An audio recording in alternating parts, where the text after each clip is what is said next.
Here's something that's gonna upset a lot of people. The biggest financial mistake you can make isn't failing to invest. It's not starting your business too late.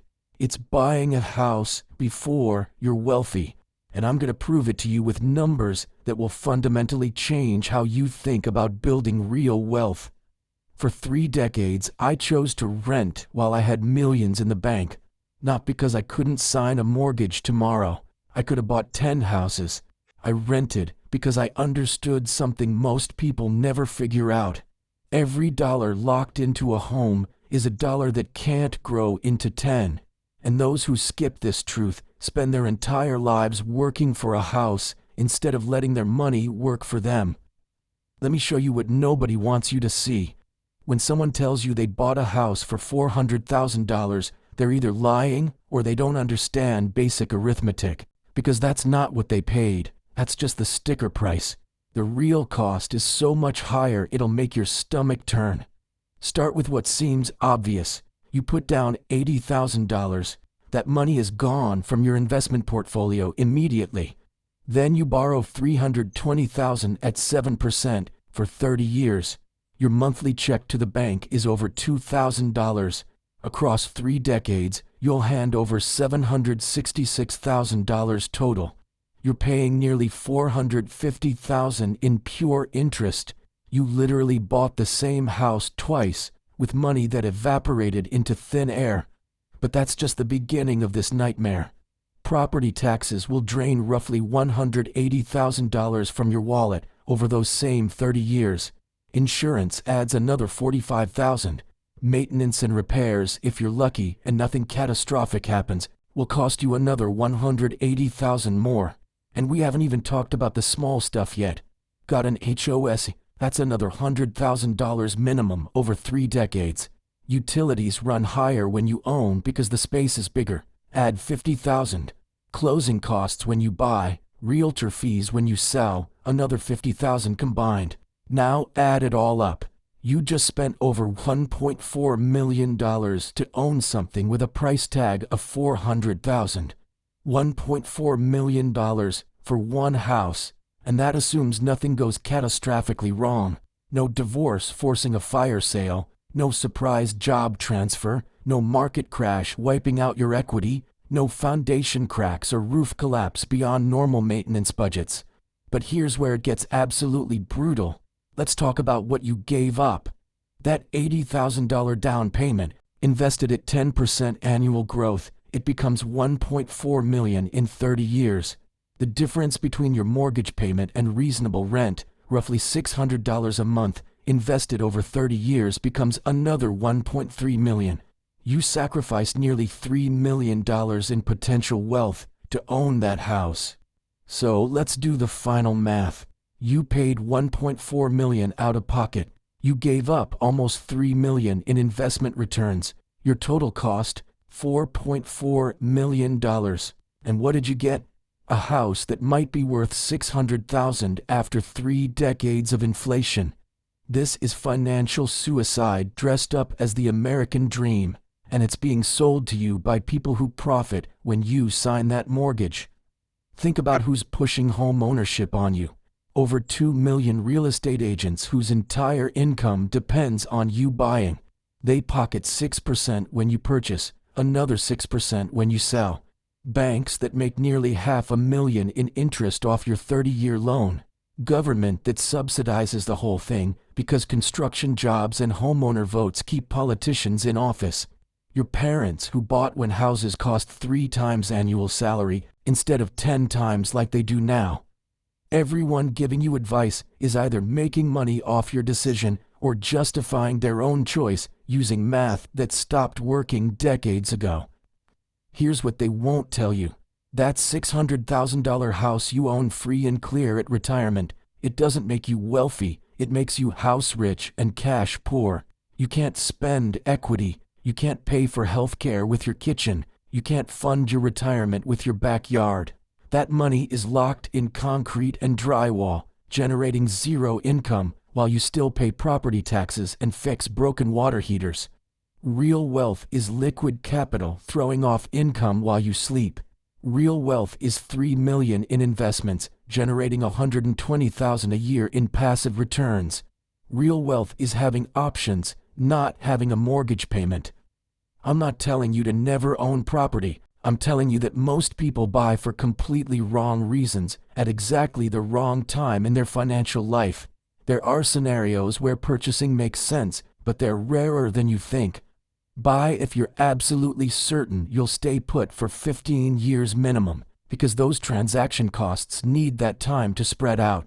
Buy if you found something 30 to 40% below market value, like a foreclosure or estate sale, where you're capturing instant equity. Buy if you're house hacking, living in one unit of a multiplex while tenants cover your costs. Buy if you're in a small market where purchasing and renting cost roughly the same. Buy if you're already won the money game with millions invested and you're buying with cash just because you want to. But if you're under 50 and still building wealth, buying a traditional single-family home to live in is probably the single biggest obstacle between you and financial freedom. Here's the question that matters. Do you want to own a house or do you want to be rich? Because for most people, you have to choose one. You can't have both. Choose the house and you'll spend your peak earning years writing mortgage checks, paying property taxes, replacing appliances. You'll reach retirement with a paid-off home worth $600,000 and maybe $100,000 saved. You'll work until 70 because you can't afford to stop. Choose wealth and you'll rent modestly, invest aggressively, and reach retirement with 3 to 4 million in assets generating serious passive income. You can stop working at 55 if you want. You can travel. You can buy a house with cash if it still matters to you. You have freedom. One path gets you a house. The other path gets you a life. So what's the alternative? Let me give you the actual wealth building playbook. Strategy 1. Rent cheap and invest the difference. Find a place that costs 30 to 50% less than a mortgage would. Take that down payment you didn't blow, plus the monthly savings, plus all the maintenance money you're not spending, and invest it all.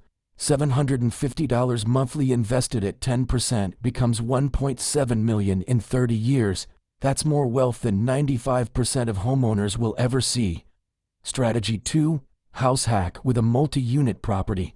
Buy a duplex or triplex with a small down payment. Live in one unit while tenants pay your mortgage. You're living free while building equity. After a year, move out, rent your unit too, and buy another one. Do this 3 or 4 times over a decade and you'll own 1 to 2 million in cash flowing real estate. That's actual wealth creation, not just expensive shelter. Strategy 3. Geographic arbitrage. Work remotely for high city wages while living somewhere cheap. Make $100,000 a year while paying $800 in rent. Save $50,000 annually. In 10 years, you're financially independent. Compare that to making the same money in an expensive city, paying $3,000 in rent, saving almost nothing, and working until you're 70. Strategy 4. Invest in REITs instead of physical real estate. You get real estate returns and dividends without fixing toilets or paying property taxes. 6 to 8% annual returns, plus monthly income, completely liquid. All the upside of real estate ownership, none of the headaches. Strategy 5. Buy land that appreciates, not structures that decay. Raw land in the path of development requires zero maintenance and goes up in value. Hold it for 10 to 20 years, sell when developers come calling. I've made millions this way without ever replacing a single roof. Strategy 6. Use that down payment to start a business instead. $80,000 in startup capital, $2,000 monthly that would have gone to mortgage payments reinvested into growth. Returns of 20 to 50% annually instead of 3% home appreciation. Businesses create wealth, houses consume it. Strategy 7. The boring strategy that actually works. $500 monthly into an index fund for 30 years at 10% returns equals $1.1 million. That's it. That's the whole plan. Most people won't do it because it's not exciting. They want to build equity and own something tangible.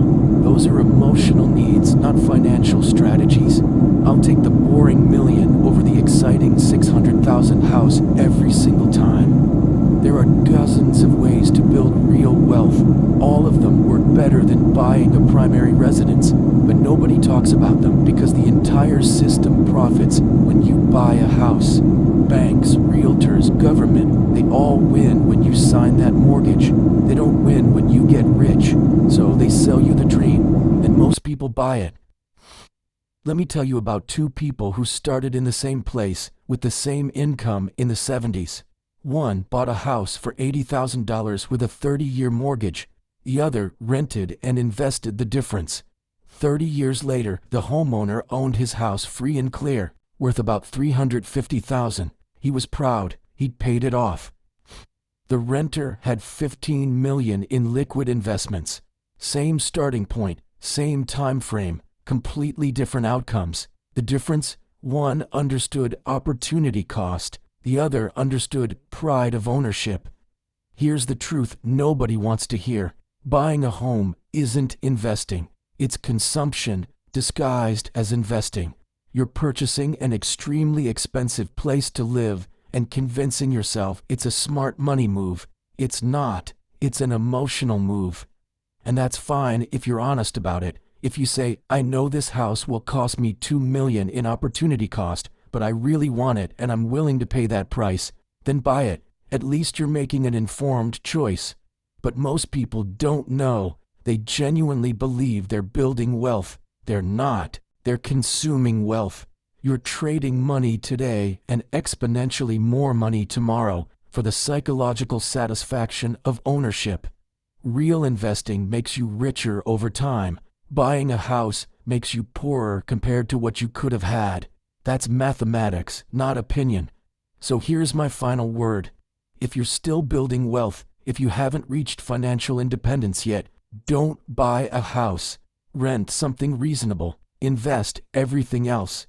Build real wealth first. You can buy a house later with cash when you're rich. But if you buy the house now, you'll never get rich. I've watched thousands of people make this mistake. I've seen them trade financial freedom for pride of ownership. I've watched them work into their 70s because they spent their wealth-building years paying for a house instead of building investments. Don't be them. Rent, invest, build wealth, buy the house later if you still want it. But whatever you do, stop believing the lie that home ownership creates wealth. It doesn't. It destroys it. The real estate industry just convinced everyone otherwise. Now you know the truth. What you do with that knowledge is entirely up to you.